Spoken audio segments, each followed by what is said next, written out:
creu i a qui no li fa rum el fet d'estimar i el fet de saber com estimar o des d'on estimar o com podem estimar o si som estimats o si arribarem a estimar algun dia.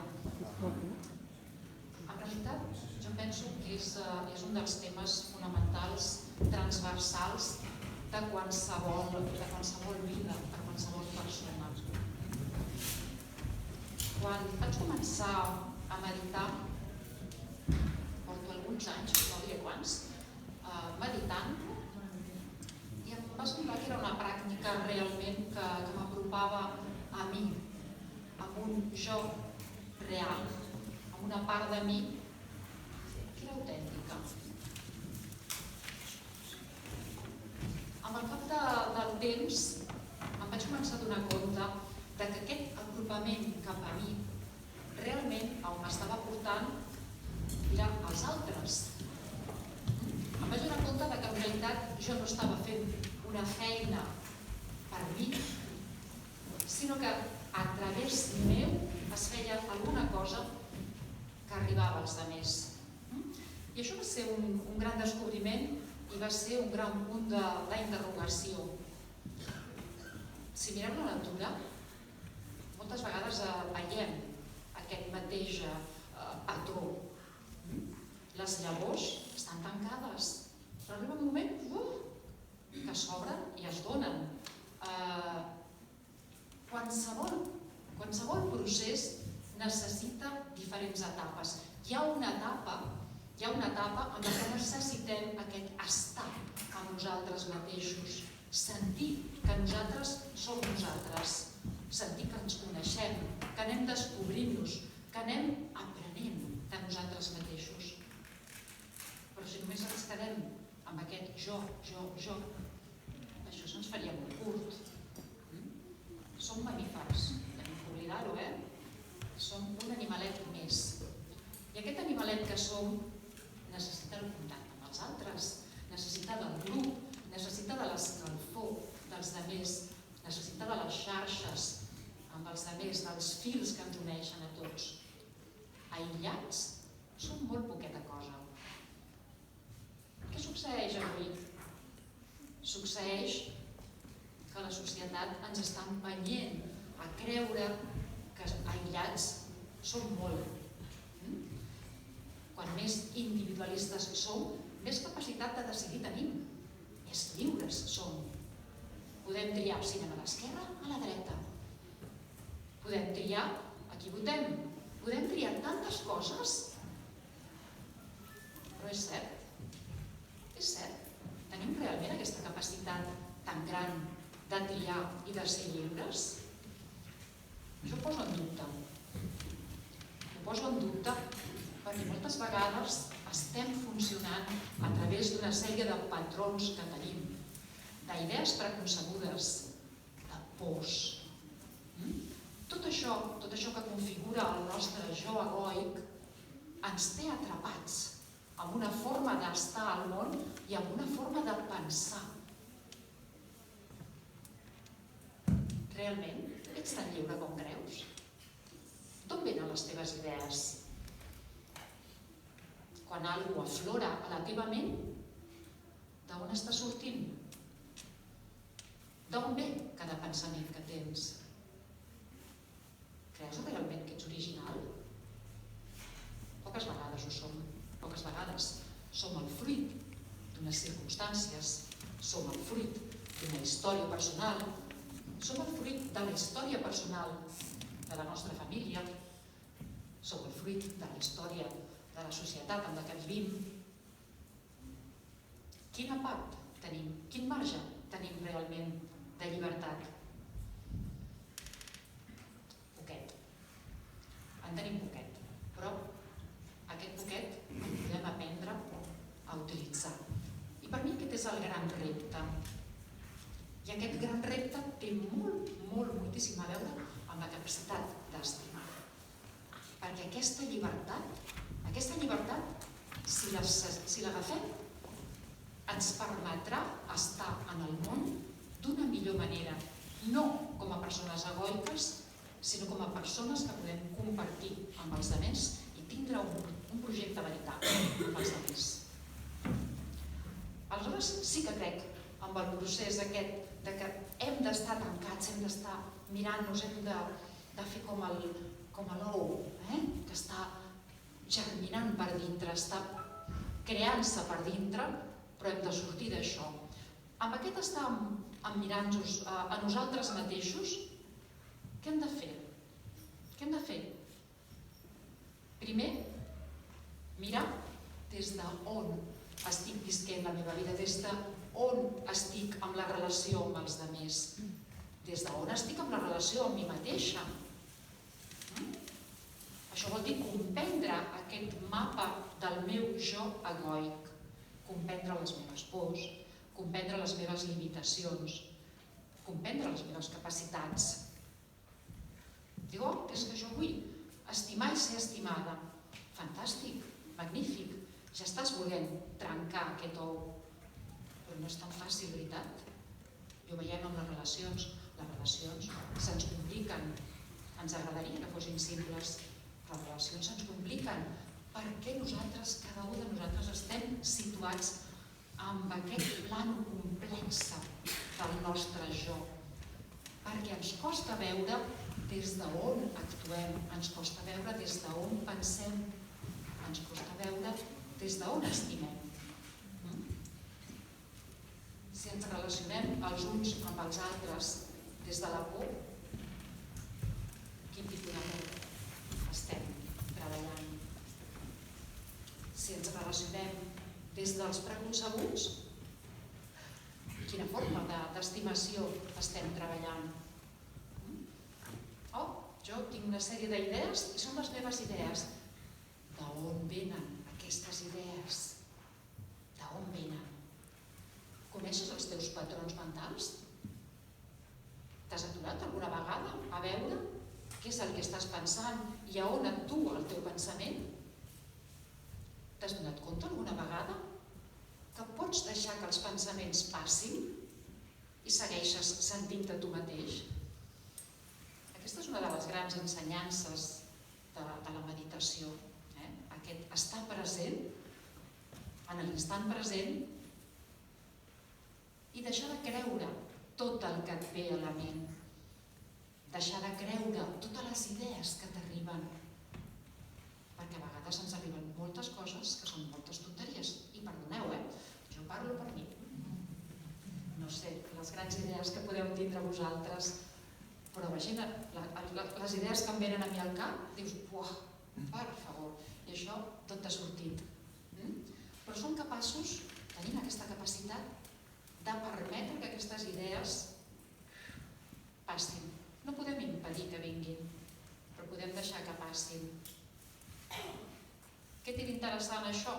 Que comencem a treballar amb aquest espai de llibertat interior. Jo no sóc els meus pensaments.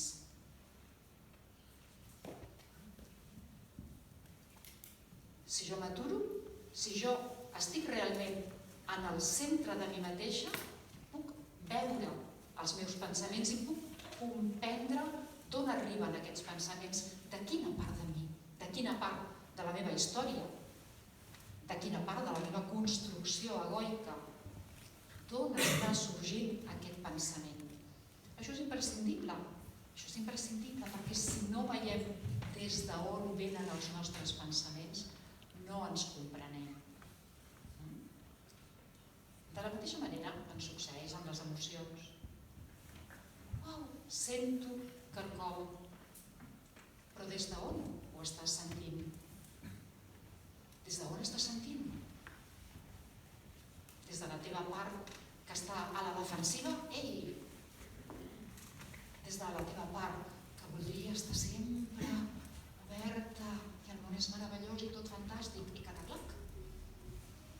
Des d'on? Des d'on sentim? Necessitem aquest posicionar-nos interiorment en el nostre centre, en el nostre lloc d'origen, per poder comprendre que en realitat tampoc són les nostres emocions. Suposo que teniu l'experiència de que en un moment sentiu una cosa i mitja hora després aquella emoció ha passat. Ostres, que ràpid, no? Que bé. Les emocions són això, fluctuacions, són respostes a certs pensaments, respostes a certes situacions. Però hi ha alguna cosa més profund. Hi ha alguna cosa més profund.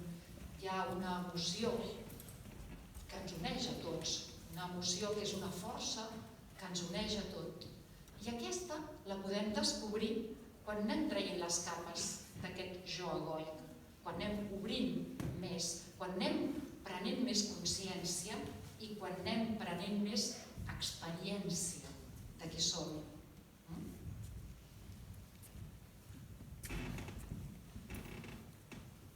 Normalment responem al que ens passa a la vida, responem amb les relacions amb els altres, des d'alguna cosa molt simple a la psicologia. Ens arriba un estímul i tenim una resposta. Dieu, home, sisplau, que la psicologia ha avançat molt després de Pavlov. Sí, però no tant, no creieu.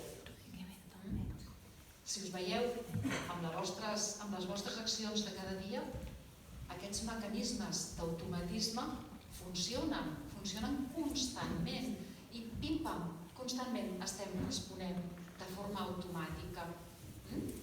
La nostra parella ens diu alguna cosa i pam, ja hem saltat. Algú ens fa alguna cosa i pum, ja està, ja hem respost.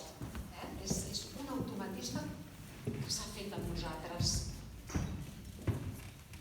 Quan ens aturem a estar presents a nosaltres mateixos, quan ens aturem a estar presents al nostre centre, va sorgint alguna cosa diferent. Entre aquest estímul i aquesta resposta comença a haver-hi un temps. I aquí apareix el subjecte. Ei, que jo puc respondre d'una manera o d'una altra.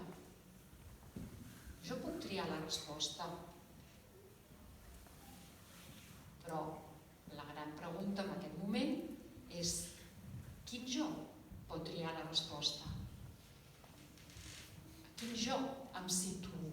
Em situo amb aquest jo egoic o em situo amb un jo més profund? He après a situar-me amb aquest jo més profund? O no en sé? O se m'escapa? Quan ja comencem a pensar en tot això, quan comencem a donar-nos compte que això és possible, aquí sí que comencem a tindre aquest marge de llibertat. El que ens arriba ja no ens fa reaccionar d'aquesta manera tan automàtica. Comencem a tindre aquesta capacitat de triar. I què trio? Què trio? Si em deixo portar per aquests pensaments del jo egoic i embolicat, triaré segurament alguna cosa que em farà quedar-me dintre d'aquest embolic. Si aconsegueixo, per contra, estar en un lloc més interior, més centrat, és possible que trigui alguna cosa que em faci bé a mi i a l'altre. Aquí comencem a parlar de l'amor. Aquí sí.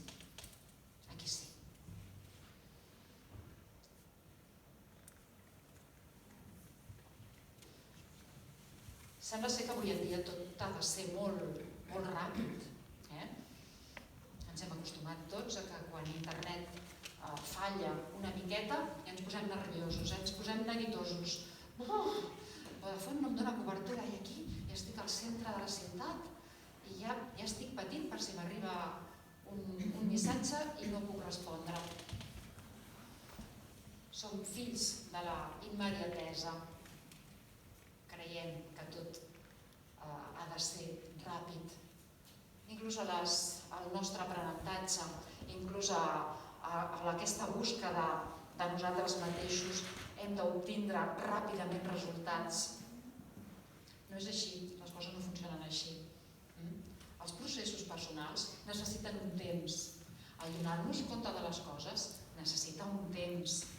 El ser capaços de veure si cap aquí o cap allà necessita un temps. Hi ha un temps per apretar a córrer, hi ha un temps per caminar i hi ha un temps per aturar-se. Avui en dia està molt mal vist això d'aturar-nos.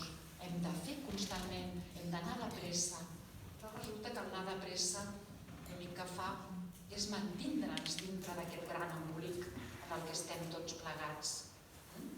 Si no ens aturem realment a retrobar aquest lloc interior on jo soc i on jo estic, on he d'estar, tota la resta es falseja. Estic sent esclava de totes aquestes idees preconcebudes, dels meus esquemes, de tots els meus patiments, de tots els patiments de tota la meva família, de tot això que m'ha arribat com un riu. Poder tenim l'ocasió de fer-ho d'una altra manera. Avui en dia veiem que hi ha 1000 aplicacions perquè la gent es relacioni els uns amb els altres. Iupi, fantàstic! Tenim aplicacions, podem estar al sofà i mirar perfils.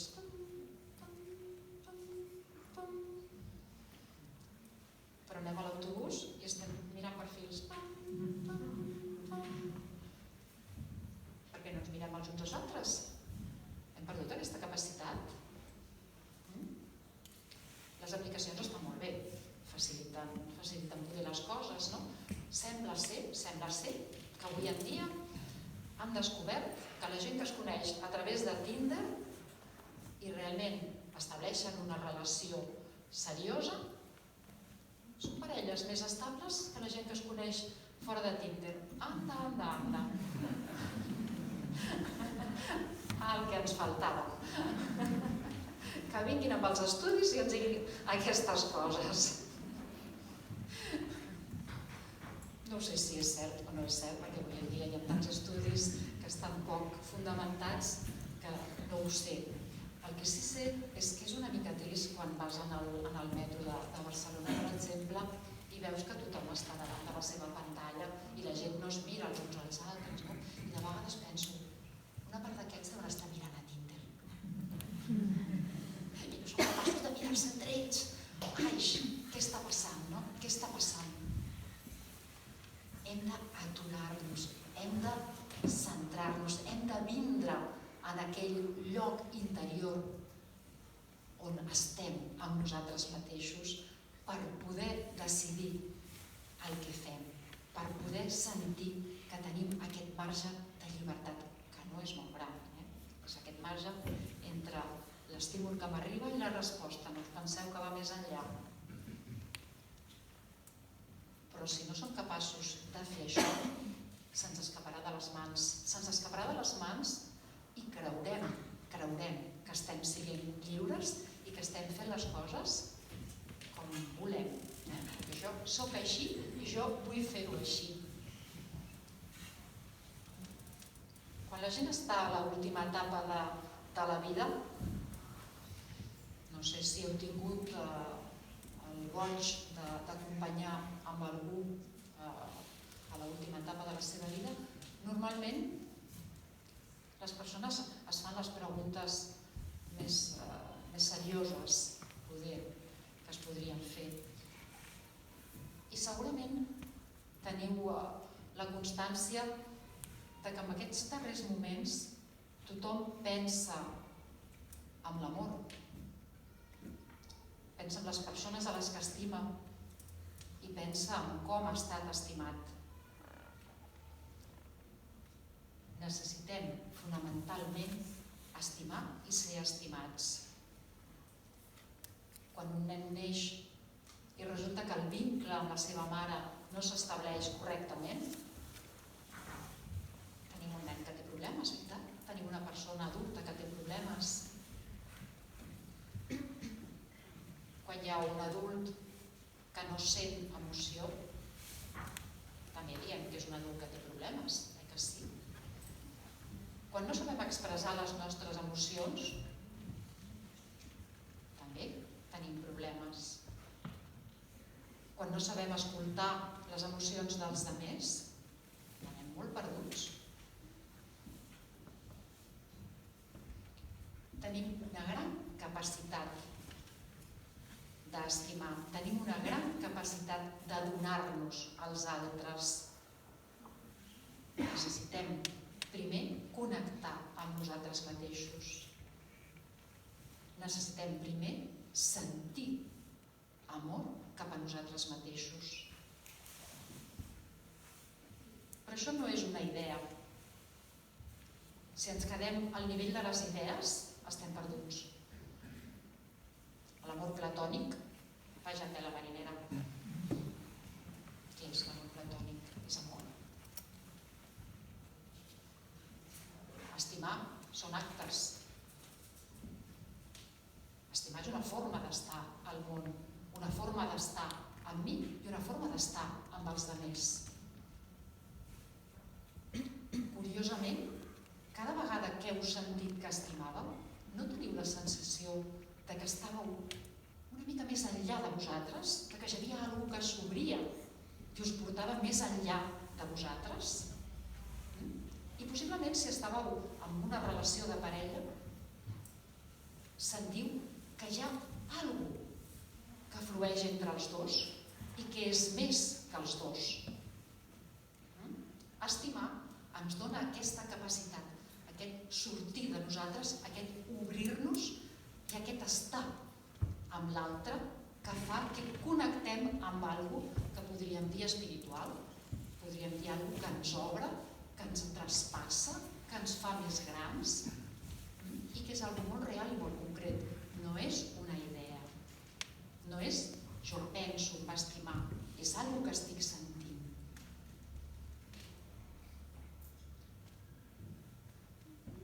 Sentint? Què sents per l'altre? Estic sentint alguna cosa per algú? I on la sents? Quan sents que estimes? A on sents que estimes? És una idea? O et batega el cor? És una de les definicions, veritat, quan ens enamorem ens batega el cor d'una forma especial. Sentim papallones a l'estómac, és algo concret, està aquí. Sentim un petit neguit quan veiem aquella persona. L'emoció és cos. L'emoció és cos. Estimar només és possible a través d'aquestes sensacions que tenim. I és algo molt físic, és algo molt concret. És que jo per aquesta persona no sento res. Us ha passat? Persones per les que no sentiu res. Les teniu al costat i no sentiu res. I en canvi hi ha altres persones a les que vegeu i se us dibuixa un somriure a la cara.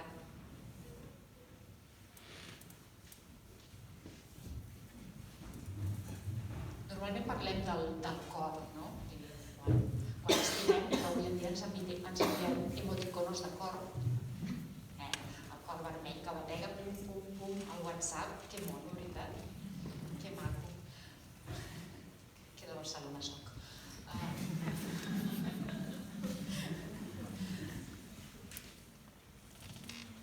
Però aquest cor que ens batega, on està físicament? On teniu el cor? Quina pregunta, Laia. No, en sèrio, on teniu el cor? Bien, sí, clar, aquí, al pit, a la caixa toràcica.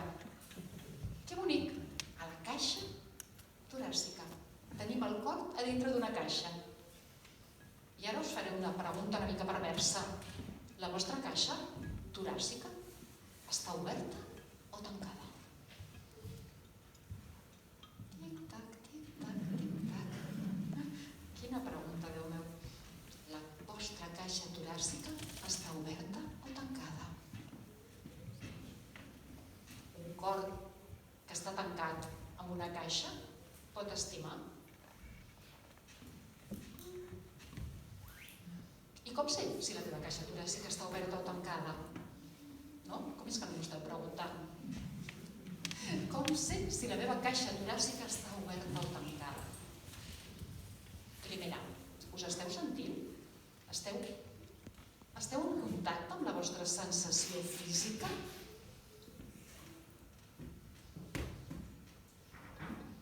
Vale, ara sí. Molt bé. Esteu sentint la vostra respiració?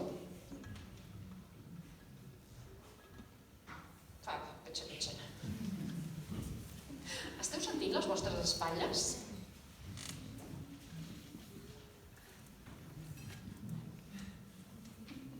La caixa toràcica té una part mòbil, no? Són les costelles flotants. I ara que ens explica, estàvem aquí per parlar de l'amor. I té el diafragma per sota. I per dalt té les espatlles. Ja tenim la caixa, la tapa de dalt i la tapa de baix. Com està la vostra caixa toràcica? Oberta o tancada? El vostre diafragma està en contacte amb el vostre ventre? O està bloquejat amb un gest de por? Les vostres espatlles estan deixades anar? O estan crispades amb un gest d'ansietat? La vostra respiració és una respiració natural? O només respira la vostra panxa perquè heu après la respiració abdominal? Val? A on està visquent el vostre cos? A on està visquent el vostre cor? Com pot bategar, com pot estimar si el teniu dintre d'una caixa tancada? Qui sou vosaltres quan esteu tancats dintre d'una caixa? Ui, ha sonat fatal.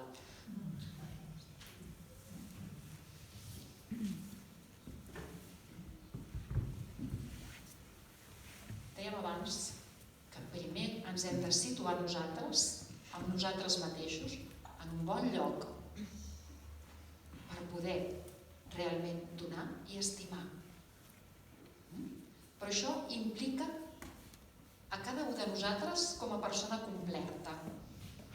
Si jo vull viure només en un món d'idees, estic visquent en un món que acabarà sent fals.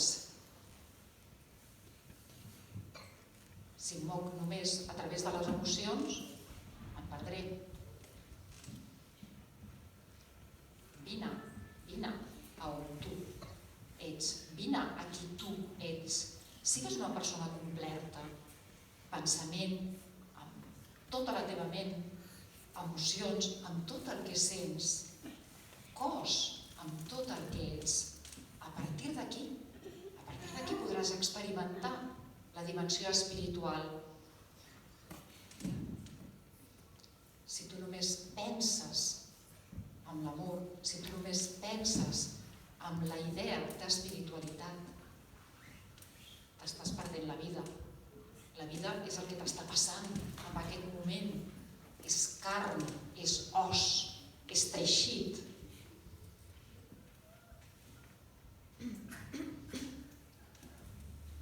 Vindrà a un mateix per poder obrir-se.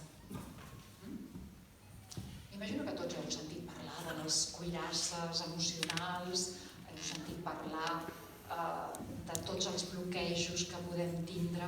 No és res nou, veritat, avui en dia parlar d'això, ho sabem, però estem en contacte amb tot això, estem sent conscients. Abans us parlava des d'on penseu, des de quins esquemes mentals esteu pensant. Hem de sortir d'aquí. Però hem de sortir també d'aquesta coraça, com podem estimar des de la cuirassa. Anem a fer un petit exercici, vinga. És fantàstic, només digui anem a fer un petit exercici i ja us resituem. Quina capacitat de comprensió, iupi! Vinga, poseu els peus a terra, sí. És important tindre els peus a terra.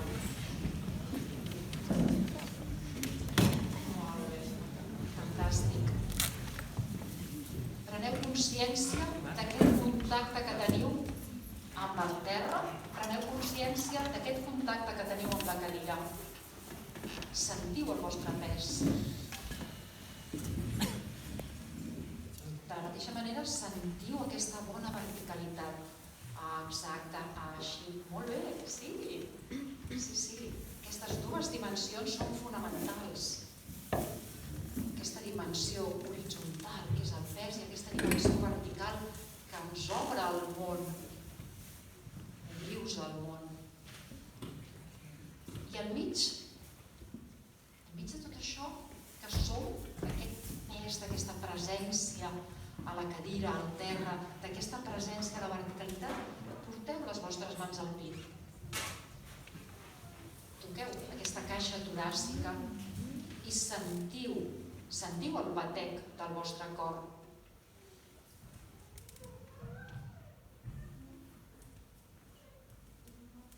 Pregunteu-li al vostre cor què necessita.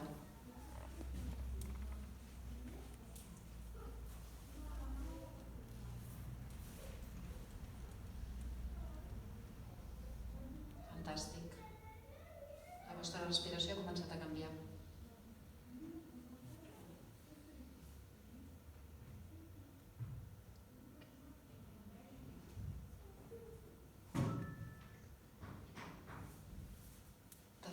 Voluntària, porteu la vostra estimació cap a vosaltres mateixos. Dieu-vos les paraules que vulgueu que us transmetin aquesta estimació.